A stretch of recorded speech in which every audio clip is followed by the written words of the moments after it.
Hello दोस्तों, Pranshi IAS academy के YouTube channel में स्वागत है। तो चलिए, बिहार बीपीएससी ऑनलाइन बैच में भी बहुत आपका स्वागत है। तो बिहार बीपीएससी ऑनलाइन बैच में दोस्तों मेरे द्वारा यानी मेरे चैनल के द्वारा एक कोर्सेस स्टार्ट किया गया है, जिसमें मध्यकालीन भारत का एक लेक्चर अपलोड हुआ है और वो था मोहम्मद पैगंबर साहब के बारे में। ठीक है, यानी कि इस्लाम धर्म के संस्थापक मोहम्मद पैगंबर साहब से रिलेटेड ये एक वीडियो अपलोड कर दिया गया है। तो आज का जो लेक्चर है दोस्तों, ये है मोहम्मद पैगंबर साहब के मृत्यु के पश्चात जब भारत पर अरब आक्रमण हुआ था, तो इससे रिलेटेड वीडियो लेकर आए हैं आपके सामने। तो चलिए अच्छे से इस वीडियो को देखते हैं और बहुत सारे पॉइंट्स अगर इस वीडियो से रिलेटेड यानी कि अरब आक्रमण से रिलेटेड जो एग्जाम में आते हैं, सारे पॉइंट को हम लोग डिस्कशन कर लेंगे। तो चलिए दोस्तों, रेडी। देखिए, हम लोग फर्स्ट लेक्चर में यानी कि मोहम्मद पैगंबर साहब के लेक्चर में सुने थे क्या कि मोहम्मद पैगंबर साहब के जन्म 570 एडी में हुआ था और वो कुरैशी परिवार में जन्म लिए थे। सऊदी अरब के मक्का नामक स्थान पर उनकी जन्म हुआ था। फिर वो मक्का से मदीना गए थे। मक्का से मदीना जाने की घटना को हजरत कहा जाता है और यहीं से हिजरी संवत की शुरुआत होती है। दोस्तों, ये पॉइंट हम लोग देख चुके थे। इसके बाद हम लोग क्या देखे थे कि मोहम्मद पैगंबर साहब जब मक्का से मदीना गए थे तो वो डेट था 622 ईस्वी, एग्जाम में पूछ लिया जाता है। इसके बाद जब वहां वो अपने अनुयायियों को खड़ा कर लेते हैं मदीना में, तो मदीना से जब वो मक्का लौटते हैं तो ये आता है 630 ईस्वी में। यानी कि 630 ईस्वी में मोहम्मद पैगंबर साहब ने मदीना से मक्का वापस आए थे और आने के बाद में यहाँ पर भी अपने अनुयायियों को खड़ा कर लेते हैं मक्का में, और मक्का में भी इनके बहुत सारे फॉलोअर हो जाते हैं और इस्लाम धर्म को बहुत प्रचार प्रसार शुरू हो जाता है दोस्तों। ठीक है, तो वही इस्लाम धर्म को प्रचार प्रसार करने के लिए भारत को एक केंद्र बनाया गया था। यानी कि भारत उस समय दिख रहा था कि भारत में धर्म का प्रचार करने का बहुत अच्छा जगह है। तो अरब आक्रमण इसी के कारण हुआ था, धर्म प्रचार प्रसार के कारण हुआ था। क्लियर है। तो आइए हम लोग देखते हैं क्या कि जब मोहम्मद पैगंबर साहब को 8 जून 632 ईस्वी को इनकी मृत्यु हो जाती है, तो मृत्यु के बाद मोहम्मद पैगंबर साहब की जब मृत्यु हो गई, मृत्यु होने के बाद प्रमुख पद को खलीफा पद बनाया गया। यानी कि इस्लाम धर्म के प्रमुख पद को खलीफा बनाया गया और उसी खलीफा पद के लिए, ठीक है, हमारे अरब आक्रमण का एक मुख्य कारण भी बनता है दोस्तों। तो कैसे बनता है आइए देखते हैं। देखिए, जब मोहम्मद पैगंबर साहब के दोस्तों मृत्यु हो गया था, तो हमारे यहाँ पर सऊदी अरब, ईरान और इराक, ये 3 ऐसे क्षेत्र हैं। तो ये तीनों क्षेत्र एशिया में ही आते हैं। तो ये सऊदी अरब, ईरान और इराक, ये 3 देश एशिया में ही आते हैं। तो यहाँ पर खलीफा पद का सृजन किया गया, खलीफा पद बनाया गया और इसी खलीफा पद पे जो बैठे हुए थे शासक, जिसमें एक नाम आता है वालिद प्रथम का। तो ईरान का जो शासक थे वालिद प्रथम, तो वालिद प्रथम और उनका सूबेदार था हजाज, तो अल हजाज उनका नाम है। तो वालिद प्रथम खलीफा पद पर बैठे हुए थे ईरान में और उन्हीं का सूबेदार था अल हजाज। तो इन दोनों को हमारे श्रीलंका क्षेत्र के जो राजा थे, वो राजा ने गिफ्ट भेजे थे। ठीक है, तो ऐसा इतिहासकारों का मानना है कि श्रीलंका के जो राजा था वो 8 जहाजों पर क्या गिफ्ट को रख करके, यानी गिफ्ट पैक करवा करके और इन वालिद प्रथम के लिए और सूबेदार हजाज के लिए भेजा था। और जाने के दौरान, यानी कि जहाज जब श्रीलंका से जाती है ईरान की ओर, तो अरब सागर होकर दोस्तों जाएगी। तो जैसे ही श्रीलंका से कन्याकुमारी होते हुए आगे बढ़ती है, तो मालाबार तट पर ये जहाजों को लूट लिया जाता है। और जब ये जहाजों को लूट लिया जाता है, तो लूटने के कारण जब वहां गिफ्ट नहीं पहुंचता है, तो वहां वालिद प्रथम और सूबेदार हजाज चिंता में हो जाते हैं कि भाई ये गिफ्ट गया तो कहां गया। और इसी गिफ्ट को पता लगाने के लिए भारत पर आक्रमण किया जाता है और इस्लाम धर्म को प्रचार करने के लिए भी आक्रमण किया जाता है। ठीक है दोस्तों, तो ये 2 मुख्य उद्देश्य है। यही दोनों कारणों के कारण हमारे भारत पर अरब आक्रमण हुआ था। क्लियर है। तो देखिए, अरब आक्रमण से रिलेटेड 5-6 ऐसे इंपॉर्टेंट नाम हैं, उस नाम को आपको याद रखना है और एग्जाम में बार बार यही दोस्तों रिपीट करता है। तो चलिए सबसे पहले आपको उस नाम के बारे में बता दे और उसके बाद आपको मैपिंग के माध्यम से बताएंगे कि श्रीलंका से किस तरह से जहाज जा रही थी और ईरान जाने वाली थी अरब सागर के माध्यम से। क्लियर है।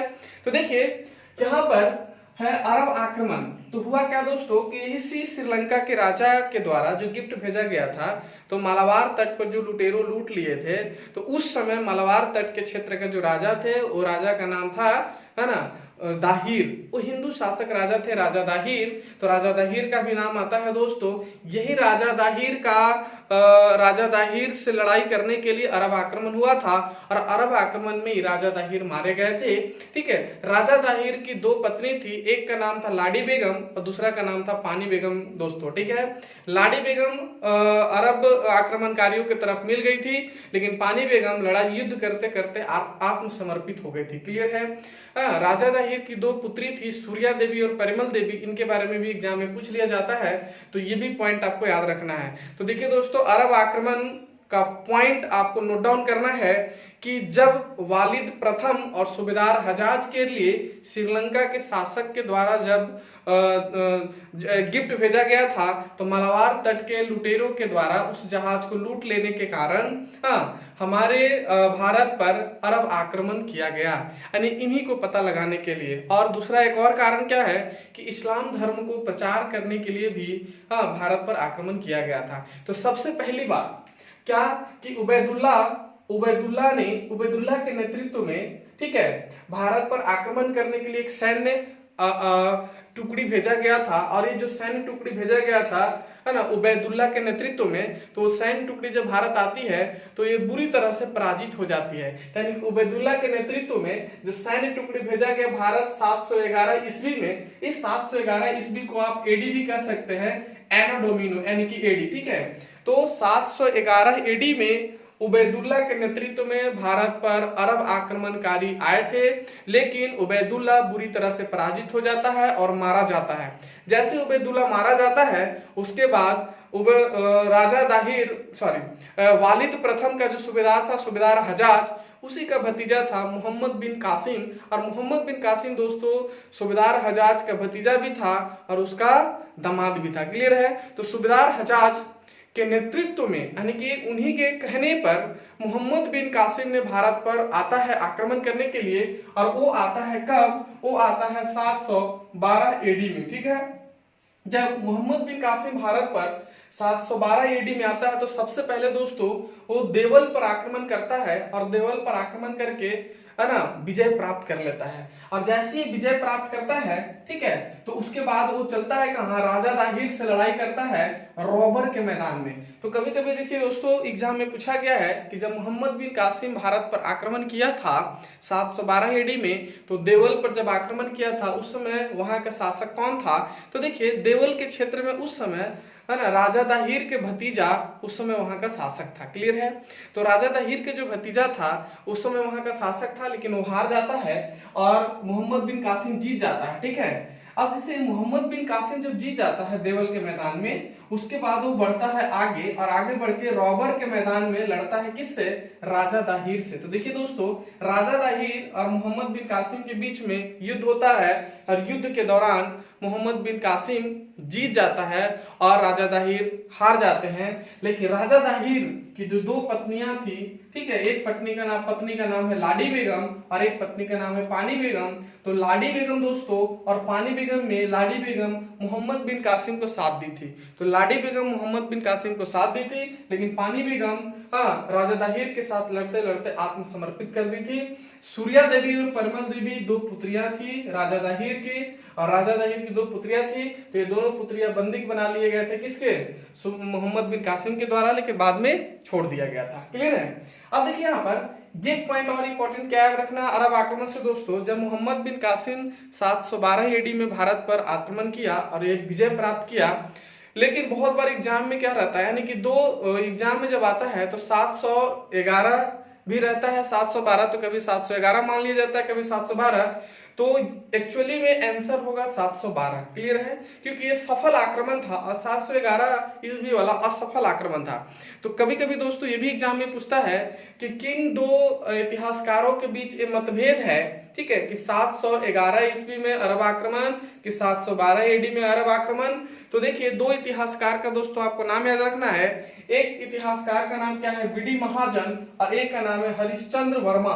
तो बीडी महाजन और हरिश्चंद्र वर्मा, ये दो इतिहासकार के बीच मतभेद है कि अरब आक्रमण, देखिए बीडी महाजन कहते हैं कि अरब आक्रमण 711 एडी में हुआ था, और हरिश्चंद्र वर्मा कहते हैं 712 एडी में हुआ था। ये दोनों एग्जाम में पूछ लिया जाता है दोस्तों। तो आपको ये दोनों इतिहासकार का नाम याद रखना है, बीडी महाजन और क्या?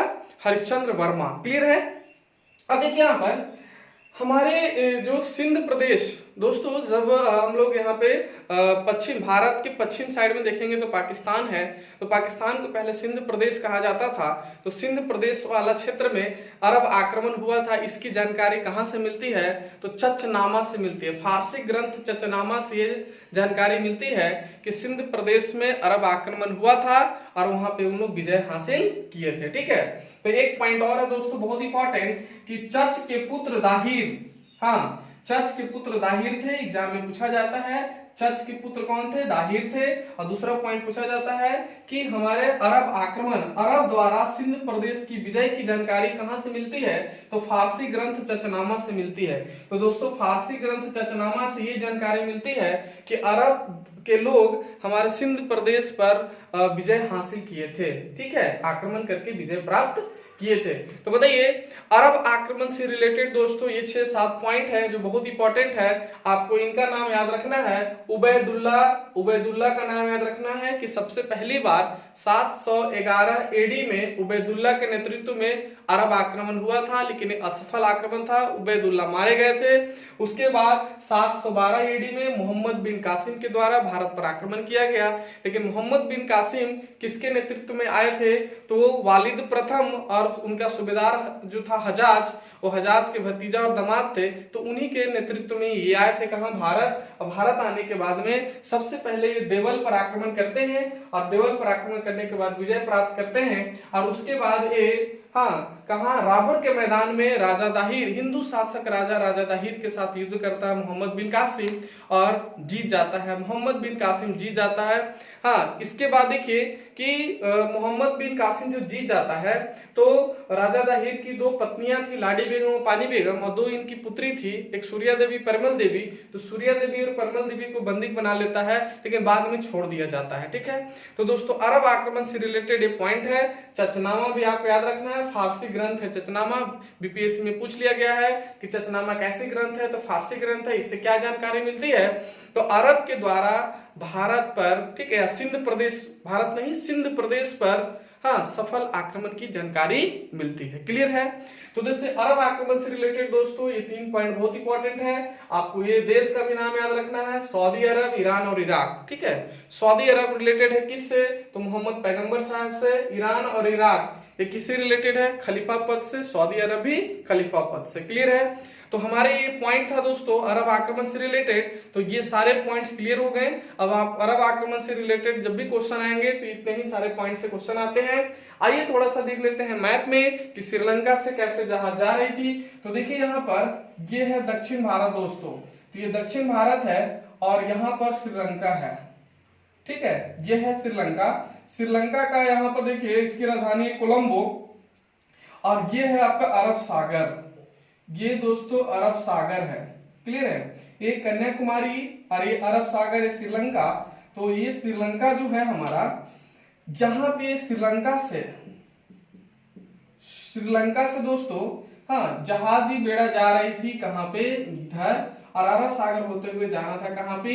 ईरान। और ईरान के जो शासक थे वालिद प्रथम और सूबेदार हजाज, इन्हीं के गिफ्ट जा रहा था 8 जहाजों में। कितने जहाजों में जा रहा था दोस्तों? 8 जहाज में जा रहा था। और यहीं पे केरल के मालाबार तट में लुटेरों ने लूट लेते हैं। और यहीं पे जो शासक रहता है राजा दाहिर। ठीक है, तो राजा दाहिर इन्हीं के शासक रहते हैं और वही राजा दाहिर हिंदू शासक राजा रहते हैं और इन्हीं को मार दिया जाता है मोहम्मद बिन कासिम के द्वारा और ये सफल आक्रमण हो जाता है 712 एडी में। क्लियर है दोस्तों?